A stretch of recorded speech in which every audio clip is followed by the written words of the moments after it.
Oke, Assalamualaikum warahmatullahi wabarakatuh. Waalaikumsalam warahmatullahi wabarakatuh. Good morning, everyone. Good morning, Miss Melda, and good morning, our friends from class R2H. And today we are from Group 4.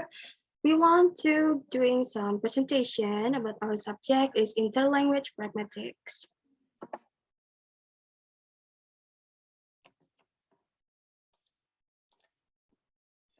Okay, this is our member from the Group 4. First is me, Andina Tianu Cahyani, as the moderator from today. And then Anissa Deviana Rahma, Nirdayanti, Laras Pinasti Rahayu, Nazwa Aprianti, Delvira, Niputung Asti Rahayu, Pupi Nur Aini, Bagus Nur Alif, and the last is Nurul Fauzia Khairunisa. Okay, for the first part will be presented by Laras. Laras, please. Okay, so the first is discussion questions. The first is, what is interlanguage pragmatics? The second is, what is pragmatic competence? Give examples for discussion in your group. Third is, what is the distinction between pragmalinguistics and sociopragmatics? Fourth, what is the definition of second language pragmatics? Pragmatic transfer, pragmatic instruction. 5. Explain the types of pragmatic failure. 6. Describes and evaluates predominant theoretical and methodological approaches, as well as the methods generally used to collect data in ILP. 7. What is definition about pragmatic development, including longitudinal and cross-sectional studies, pedagogical intervention, and study abroad as a context. Third, research gap ILP. Research gap ILP. The original definition of ILP goes back to Casper and Dahl, 1991, who stated that interlanguage pragmatics will be defined in a narrow sense, referring to non-native speakers, or NNSS, comprehension and production of speech acts, and how their L2-related speech act knowledge is acquired.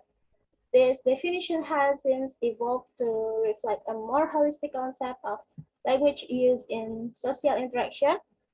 Casper and Rose, 2003, for instance, claimed that ILP examines how non-native speakers comprehend and produce actions in a target language, and how L2 learners develop the ability to understand and perform actions in a target language. More recently, Bardovy-Harlik, 2010, underlines that pragmatics and pragmatic acquisition in ILP encompasses both form and use. She writes, pragmatics bridges the gap between the system side of language and the use side and relates both of them at the same time. Interlanguage pragmatics brings the study of acquisition to this mix of structure and use. Okay, for the next part will be presented by Nirda. Nirda, please. Okay, data analysis. This is the example of talk between a British tutor and a British student. Compare and contrast team. Which one do you think the tutor is likely to give a high mark to? What are the reasons for your opinion? Hiraga and Turner, 1996. Tutor, have you visited the any art gallery recently? Student E. Yes, I went to see the exhibition.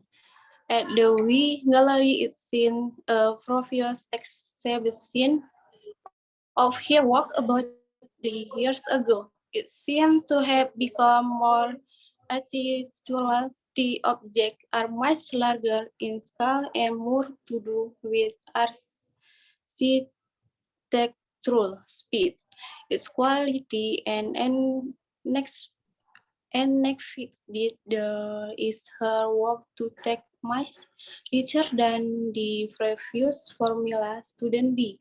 Yes, I went to see the exhibition at the Y Gallery. It was very impressive.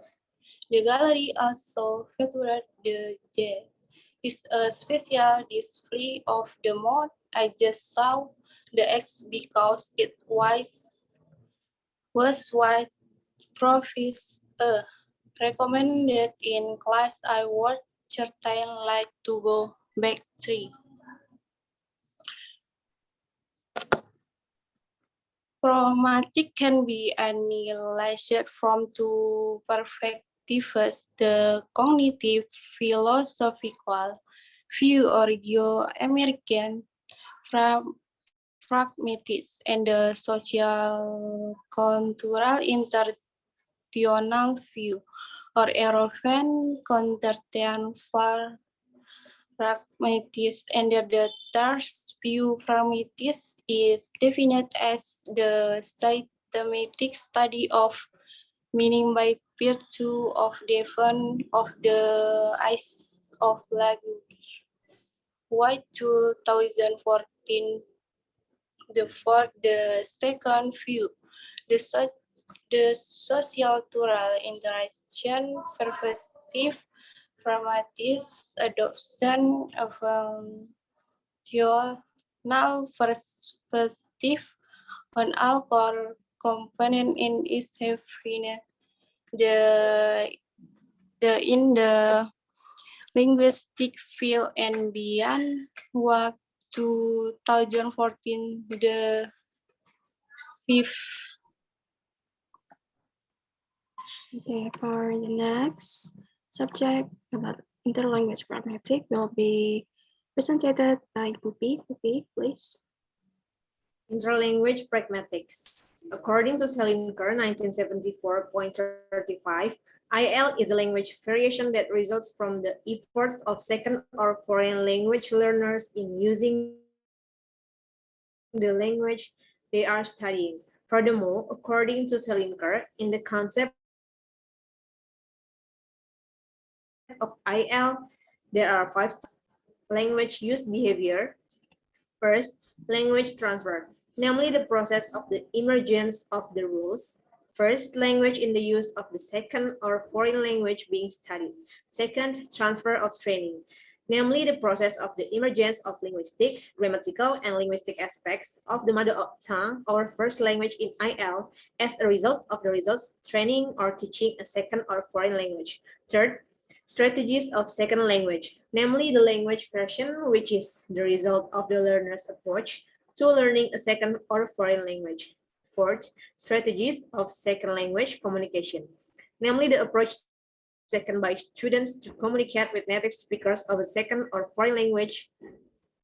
Fifth, overgeneralization of target language material, namely the process of language rules and semantic features of the language they are learning. Interlanguage pragmatics, ILP is also defined in various concepts. For example, ILP is defined as the understanding and use of language functions by language learners. Based on the interlanguage character Ellis, 1985, Casper defined ILP as pragmatic knowledge of second or foreign language learners that are unstable, deficient, and permeable. Okay, thank you, Pupi. And for the next subject is about pragmatic competence, will be presented by me. Pragmatic competence is the ability to use language effectively to achieve certain goals and to understand language in context. Nature of the pragmatic competence, intrinsic to the decision-making process in using language to communicate, are some of the principles that agree to define the nature of the pragmatic competence. In particular, individuals make choices and build strategies based on some unique traits of pragmatic or communicative competence, such as variability. Variability is the communication feature that determines the many communication possibilities including the ability to formulate communicative choices. And then negotiating ability. Negotiating ability is the ability to make decisions based on the flexibility strategy. And then adaptability. Adaptability is the ability to organize and adjust the communicative choices in respect to communicative setting. And then importance of meaning. Importance of meaning is the level of consciousness attained by communicative choices. And then uncertainty. Uncertainty is the ability to renegotiate pragmatic choices during conversation in order to achieve communicative goals. And then the last is dynamicity. Dynamicity is the evolution of communicative connection across time. Okay, pragmatic abilities can be divided into two, namely socio-pragmatic and pragmalinguistic ability. The first ability is the ability to use language in accordance by certain social contexts or certain social conditions that are understood by speaker and speakers. B, the second ability is the ability to use certain linguistic form used by native speakers to express certain elocutions. Okay, for the next part, will be presented by Delphira. Delphira, please. Pragmalinguistic. Pragmalinguistic is the study of the general condition of communicative use of language. Pragmalinguistic can be applied to the discussion of pragmatic whose goals lead to linguistic goals. Pragmalinguistic has a close relationship with the grammar. As such, pragmalinguistic focuses its attention on meaning and relation context. Sociopragmatics. Sociopragmatics is the study of local condition or more specific local condition regarding language use. Harrigan, 1986-26. Sociopragmatics not only priorities the language, but also the social environment that support the language. So in the other words, sociopragmatics is the meeting point between sociology and pragmatics. So in conclusion, sociopragmatics deals with what to say in certain situation, while pragmatics deals with how to say it appropriately. Or more accurately, sociopragmatic is closely related to sociology, while pragmatics is closely related to grammar. A second language.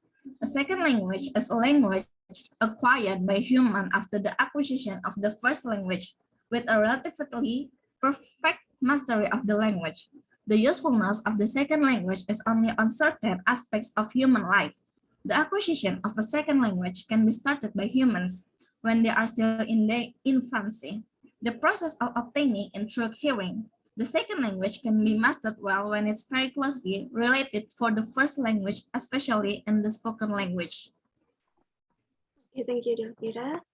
And the next subject is about pragmatic transfer. Will be presented by Bagus. Bagus, please. Pragmatic transfer. Pragmatic transfer is regarded as an influence from learners' pragmatic knowledge of the language and culture from their L1 on their production, comprehension, and learning of pragmatic knowledge in the L2 context. Bow-Franch, 1998-2012, Kasper and Blum-Kulka, 1993. Pragmatic instruction. The emergence of early syllabuses on notions and functions evolved from the basic idea that in order to be successful L2 communicators, learners should not only remain aware of the rules of grammar and lexis, but they also need to develop a level of sensitivity towards norms of appropriateness. There are two pragmatic instructions. Number one, written discourse completion test or WDCT. Number two, multiple choice discourse completion test or MCDCT. Okay, thank you, Bagus. For the next is about methodology. Methodology will be presented by Nurul. Nurul, please. Methodology. The term methodology means the science of methods, description of the methods. Methodology is also a theoretical analysis of a methods, The research methodology is a scientific process or method for obtaining data to be used for research purpose. So the process of selecting research method is very important part in the research process. In social research approach include three types, namely qualitative, quantitative, and mixed or combined methods, also referred to as mixed methods. The data analysis process use one of the three approaches and can be inductive, deductive, or a combination of both. However, in general, there are only three methodological research approaches. The following are 6 methods commonly used for ILP data collection. 1. Interview, 2. Questionnaires and surveys, 3. Observation, 4. Documents and notes, 5. Focus group, and 6. Oral history. Some of the methods discussed here are quantitative, dealing with something that can be quantified. Others are qualitative, meaning they consider factors other than numerical values. In general, questionnaires, surveys, and documents and notes are quantitative in nature, while interview, focus group, observation, and oral history are qualitative. There can be also a cross between the two methods. Okay, thank you, Nurul. And for the next subject is about pragmatic development and will be presented by Anissa. Anissa, please. Pragmatic development. Pragmatic development involves children's acquisition of communicative competence. This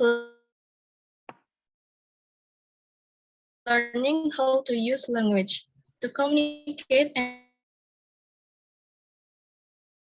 understand others appropriately, social context and activities, while assuming increasingly complex social roles. Times, 1972. Sorry.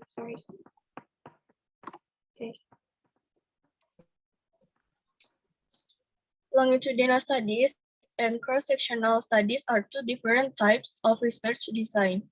In a cross-sectional study, you collect data from a population at a specific point in time. In a longitudinal study, you repeatedly collect data from the same sample over an extended period of time. Okay, thank you, Anissa. And we'll be continued by Niputu. Niputu, please. The pedagogical intervention is the response to the issues that we have found using data collection methods as journals. The pedagogical intervention using social values aims to decrease violent behaviors and enhance the students' awareness. Researchers have continued to examine the effects of the SA context on grammatical and lexical development.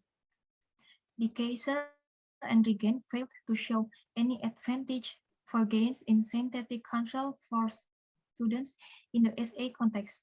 By contrast, Isabelli identified grammatical features that appear to benefit significantly from the SA experience, such as tense, aspect, and a certain degree of agreement features.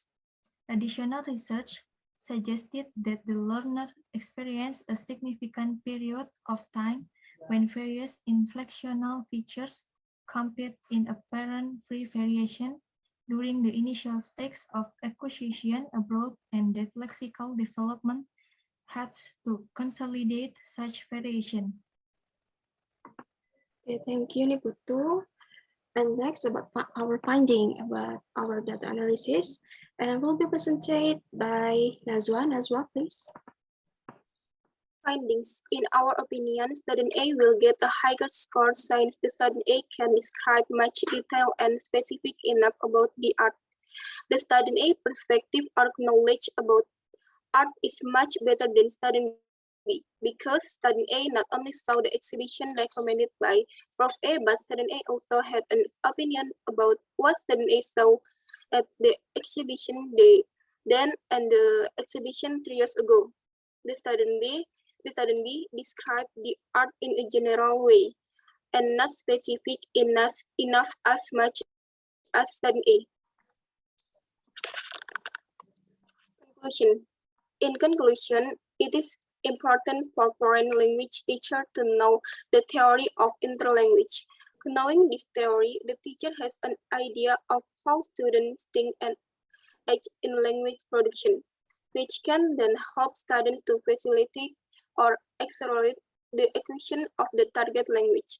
Second, it in turn allows teachers to find methodologies that relate to pedagogical materials and people teaching the target language. Another advantage is that intermediate language theory also helps teachers to understand the cognitive processes involved in second language acquisition. Cognitive processes show mechanisms or thought process that work independently and voluntarily, consciously, where students are aware of what they are doing related to language production. The last but not least, the advantage is that the teacher does not perceive student errors as negative output but positive inputs. Errors indicate the cognitive processes and stage experience by students in obtaining the target language. Okay, that's all for our presentation today, and I hope you guys understand about the subject. And I'm sorry for all of mistakes. And thank you so much. Assalamualaikum warahmatullahi wabarakatuh. Waalaikumsalam warahmatullahi wabarakatuh.